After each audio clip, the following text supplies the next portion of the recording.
Marcelo trabaja como diseñador naval en un astillero del Estado. Desde su inauguración, a mediados de los años 50, el astillero ha crecido de manera sostenida hasta convertirse en uno de los más importantes de la región. Cuando la construcción se completa, a fines de los años 60, cuenta con talleres de caldería, herrería, mecánica, electricidad, velería, carpintería, fundición o moldería. Precisamente en este último sector trabaja Marcelo. A lo largo de su carrera como modelista, Marcelo ha tenido la oportunidad de diseñar buques de guerra y mercantes.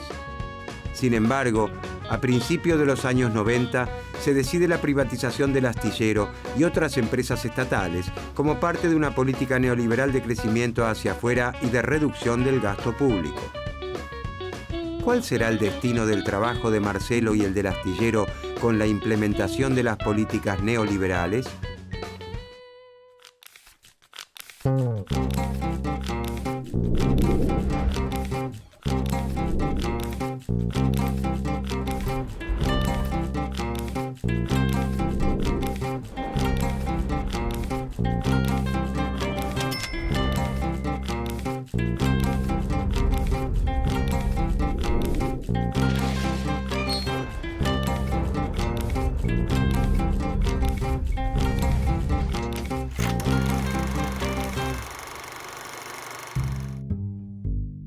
A fines de los años 70, el modelo económico de sustitución de importaciones implementado en distintos países latinoamericanos es reemplazado por modelos de apertura y liberalización. Es el regreso a los preceptos de los tiempos previos a la crisis del 30, donde el mercado es el único que cuenta con la racionalidad necesaria para permitir el mayor bienestar posible para todos. Durante la vigencia del modelo de sustitución de importaciones, Latinoamérica logró desarrollar su capacidad productiva y mejorar las condiciones de vida de su población. Entre las décadas de 1930 a 1970 se crearon cientos de miles de puestos de trabajo en la industria, los trabajadores recibieron mejores salarios y se redujo la pobreza. Latinoamérica y muchas regiones del mundo prosperaron gracias a la instalación de nuevas fábricas y se formaron numerosos ingenieros, técnicos y obreros calificados especializados en las distintas ramas de la industria. El modelo, inspirado en parte por el New Deal norteamericano, se basaba en el acceso al consumo de los sectores populares. Por lo tanto, los productos de la industria no eran fastuosos, sino más bien simples. El objetivo no era vender poco y caro, sino mucho y barato. El empresario asociado a este modelo era Henry Ford. Su modelo de producción reconocía que si sus trabajadores cobraban buenos salarios, estarían en condiciones de comprar sus autos. Si los explotaba para reducir costos, sus autos difícilmente encontrarían un mercado. El Estado jugaba un rol claro en la economía, tanto en los países centrales como en los periféricos. Si destinaba sus recursos a la salud, la educación pública, la protección social, la obra pública y hasta los seguros de desempleo, las personas dispondrían de dinero para volcar al mercado mediante la compra de distintos bienes y servicios. Existía consenso en que esto era lo mejor para todos, los capitalistas y los trabajadores. Sin embargo, en Latinoamérica, las crisis recurrentes por la falta de divisas para financiar las importaciones no pudieron evitarse. La producción se volcaba fundamentalmente al mercado interno, pero se requería de insumos, maquinarias y repuestos importados. La necesidad de dólares para adquirirlos superaban a las divisas que generaban las exportaciones agropecuarias y se producía una nueva crisis.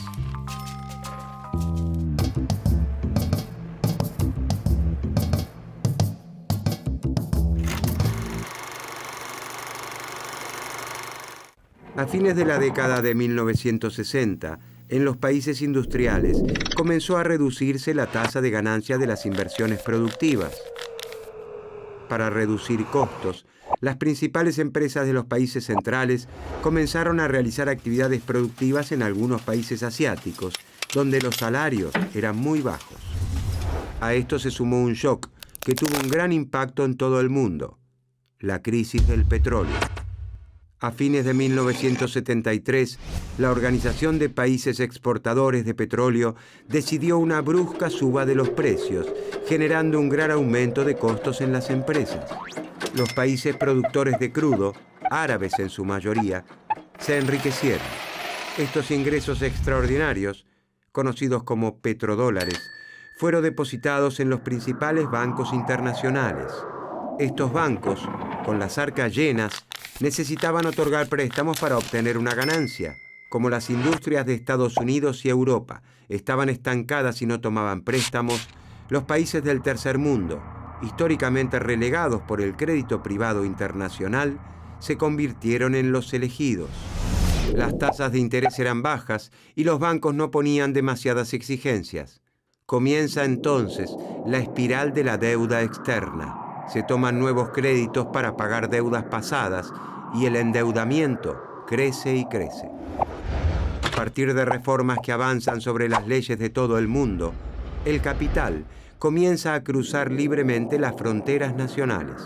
Aparecen con el tiempo crisis financieras recurrentes debidas a la falta de regulaciones que protegen a los países de la entrada y salida de flujos especulativos. El crecimiento de la deuda externa en los países periféricos los comprometía a realizar pagos por intereses.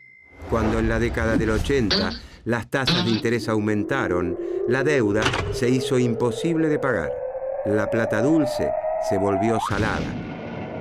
Esto agravó la situación económica y social de la región. A la falta de divisas se le sumó el peso creciente de la deuda externa. Como gran parte de la deuda externa era pública, el aumento de los intereses incrementó los gastos de los estados nacionales. Los países latinoamericanos se vieron obligados a disminuir el gasto público, como aquel destinado a hospitales y escuelas públicas, y a incrementar los impuestos para hacer frente a los pagos de la deuda. La deuda externa comienza a ser uno de los principales limitantes para nuestro desarrollo, un verdadero grillete. Los organismos internacionales de crédito, como el Fondo Monetario Internacional, utilizarán la limitación que establece la deuda externa para imponer sus políticas económicas en los países del sur a cambio de brindar nuevos créditos.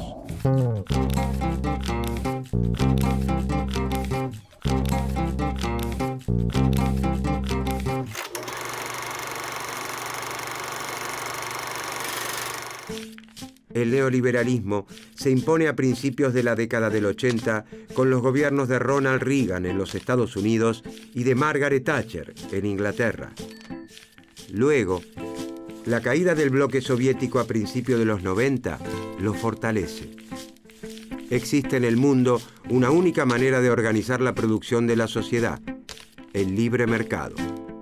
En Argentina, Chile y otros países latinoamericanos, el liberalismo regresa con una fuerza arrolladora, destructiva, de la mano de regímenes militares que hacen del terror y la muerte su ley. Los dictadores y sus técnicos aseguran que los problemas latinoamericanos se deben a la excesiva intervención del Estado en la economía, que había desalentado la actividad del sector privado. Aseguran que los países deben aceptar el lugar que ocupan en la división internacional del trabajo, especializarse en los bienes primarios, terminar con la protección de la industria, abrir la economía y propiciar que sobrevivan aquellas empresas que se encuentran en condiciones de competir con las grandes empresas de los países centrales.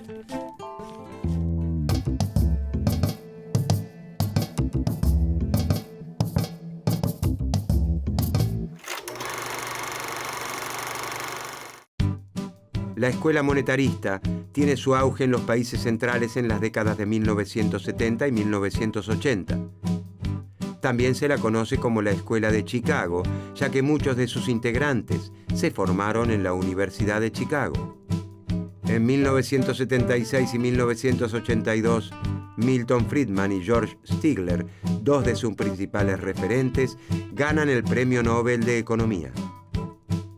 A partir de entonces, la Escuela de Chicago es la expresión del pensamiento económico dominante. Muchos economistas latinoamericanos se forman en esta escuela y adaptan sus ideas a nuestras naciones cuando ocupan lugares de influencia en sus países de origen. A esos cuadros técnicos se los conoce como Chicago Boys.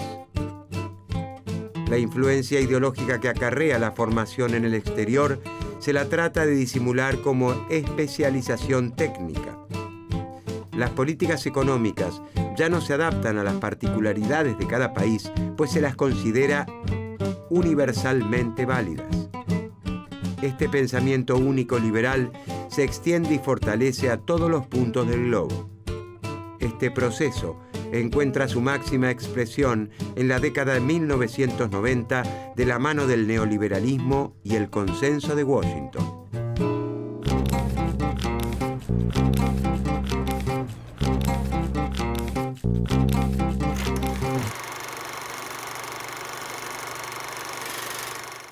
En 1989 se realiza un encuentro en la ciudad de Washington promocionado por el Fondo Monetario Internacional y el Banco Mundial. Participan funcionarios y académicos de las principales economías occidentales. Como resultado del encuentro, se alcanza un consenso sobre cuáles eran las políticas económicas que los países latinoamericanos debían adoptar para lograr un crecimiento sin inflación y para obtener los créditos del mundo desarrollado.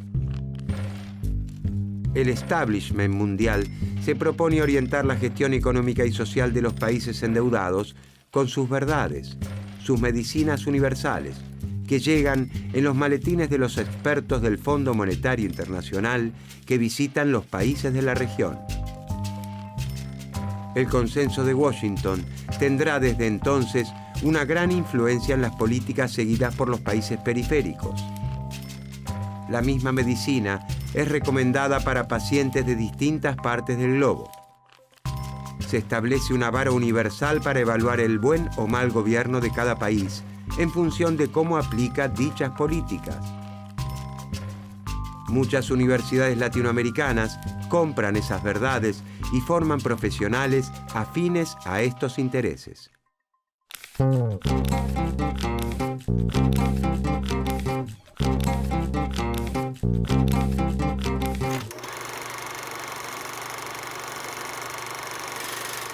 El liberalismo económico supone como premisa que el Estado, a diferencia del sector privado, es irracional e ineficiente al gestionar recursos económicos.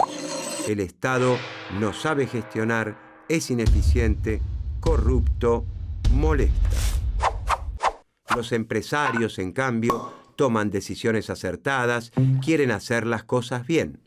La competencia con otros empresarios es un incentivo para ofrecer productos cada vez mejores y más baratos. Por eso, los consumidores los seguirán eligiendo y no los reemplazarán por otras marcas. Los liberales dicen que los mercados van encontrando ellos mismos el equilibrio si se los deja funcionar libremente. Dejarlos funcionar libremente significa que ni el Estado ni los sindicatos deben intervenir. Debe confiarse en el mercado como si fuese un dios.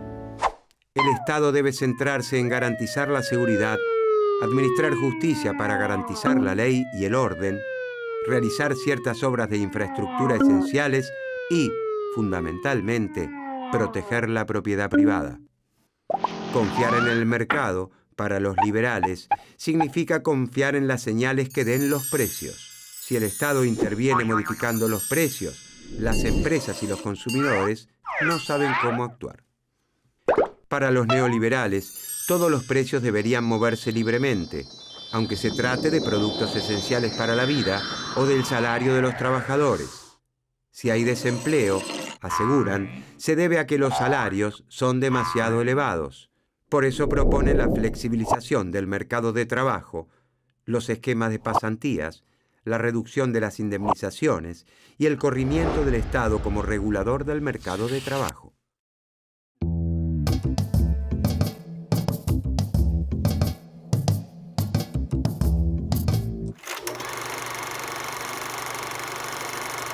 En América Latina, la región más desigual del planeta, el Consenso de Washington no considera la distribución del ingreso como un problema. Sostienen lo que se conoce como la teoría del derrame. Esta teoría asegura que si bien en un primer momento los beneficios del crecimiento económico se concentran en las élites económicas, con el tiempo los beneficios llegarán a estratos de menores ingresos de la población. La desigualdad es necesaria como una transición hacia el paraíso. Para los liberales, el Estado es ineficiente y corrupto por definición. Por lo tanto, las empresas estatales, incluso aquellas que prestan servicios públicos esenciales, como el acceso al agua potable o la electricidad, deben pasar a manos privadas. Por un lado, la privatización de las empresas públicas, como si se vendieran las joyas de una abuela, generarían ingresos. Por otro lado, al dejar de hacerse cargo de las empresas, el Estado reducía el gasto público. En definitiva, se liberaban recursos para pagar la deuda externa, y así se hace, aunque la deuda no deja de crecer. Los distintos países de la región privatizan sus empresas públicas, que en muchos casos pasan a manos de compañías extranjeras. Estas firmas, lejos de reinvertir gran parte de sus extraordinarios ingresos, los remiten a sus casas matrices en el exterior.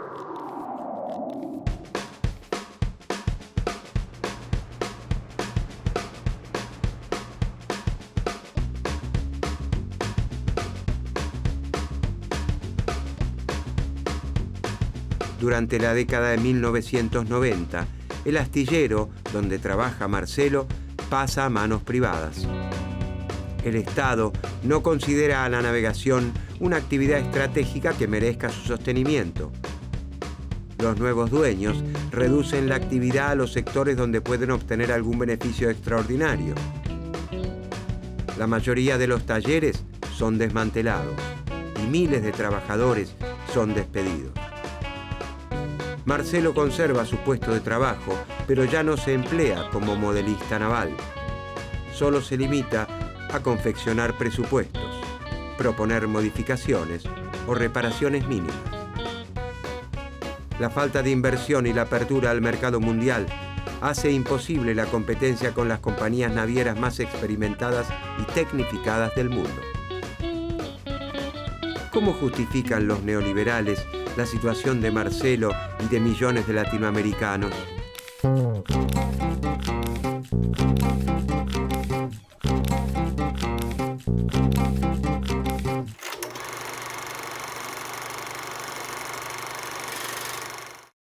Mientras el modelo de sustitución de importaciones era de crecimiento hacia adentro y el mercado interno ocupaba un rol central, los liberales propician el crecimiento hacia afuera, simplificando las ideas de Adam Smith y David Ricardo sobre la división internacional del trabajo. Cada país debe especializarse en aquello que realiza en forma más eficiente. El modelo agroexportador vuelve reeditado. Para aprovechar las oportunidades que brinda la globalización, es necesario abrir las fronteras a las importaciones industriales, atraer a las empresas extranjeras y colocar la producción primaria nacional en el exterior, conquistando de esta manera nuevos mercados. Como el motor del crecimiento se encuentra en el afuera, en el mercado mundial, los ingresos de la población no son vistos por los empresarios como generadores de demanda para sus bienes. Contrariamente a la industrialización sustitutiva, no importa si los trabajadores pueden comprar los autos que fabrican. Los salarios son vistos solos como un costo, no como la creación de capacidad de compra de sus productos. El crecimiento hacia afuera coloca un gran acento en generar confianza de modo de atraer inversiones. Generar confianza significa instrumentar políticas que defiendan los intereses de los empresarios por sobre todas las cosas. Asegurar que se podrán despedir trabajadores sin incurrir en excesivos gastos, que los impuestos no se elevarán, que las regulaciones públicas serán mínimas o que las empresas extranjeras podrán girar las ganancias que obtuvieron localmente a sus países de origen sin restricciones. Si se cumplen todas estas condiciones, los países serían bendecidos con los capitales del exterior. El Consenso de Washington insta también a un desmantelamiento abrupto de la protección a las industrias nacionales. una fuerte reducción a los aranceles de importación. La desprotección de la industria nacional de la competencia extranjera significa colocar en igualdad de condiciones a las empresas nacionales con las grandes y tecnificadas corporaciones multinacionales.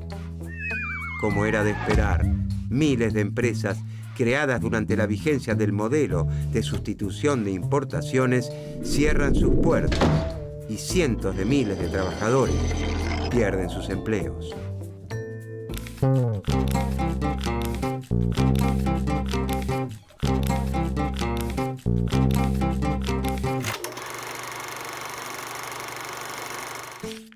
Durante las décadas de 1980 y 1990, los países de América Latina llevan adelante las reformas estructurales propuestas por el Consenso de Washington. El caso de Argentina resulta paradigmático. Se incorpora al nuevo esquema desde fines de la década de 1980 y lo hace del modo más extremo. Es el primer país en avanzar en la desregulación y apertura del sistema financiero y de la total liberalización de los flujos de capital. Se privatiza a la mayoría de las empresas públicas. La protección de la industria se reduce a la mínima expresión. Hacia el fin de la década, los resultados están lejos de ser los que auguraban los liberales. El crecimiento económico es pobre. La pobreza y la indigencia alcanzan niveles nunca vistos. Las crisis son recurrentes. Se profundiza la desigualdad con enormes masas de la población sumergidas en la marginalidad. Los grandes ganadores de estas políticas son las empresas transnacionales.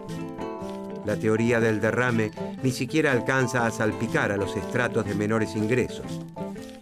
Pero las élites económicas nadan en la abundancia. A partir de entonces, incluso antiguos economistas que apoyaban el Consenso de Washington, como Joseph Stiglitz, proponen abandonar estos postulados y constituir estados que regularan mucho más fuertemente el mercado y que instrumentaran políticas para favorecer la redistribución del ingreso y el crecimiento económico.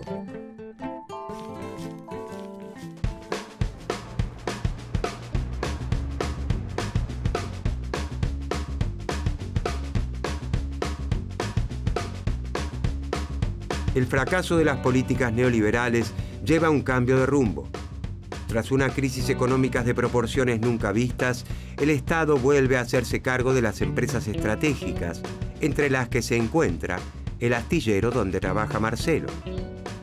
Se decide un plan de inversión y los viejos talleres desmantelados por deficitarios reabren e incorporan nueva tecnología.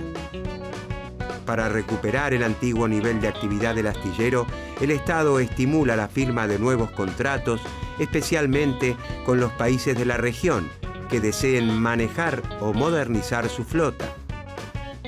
Marcelo desempolva sus viejos planos, traza en su computadora nuevos diseños y espera que se sostenga el viento a favor.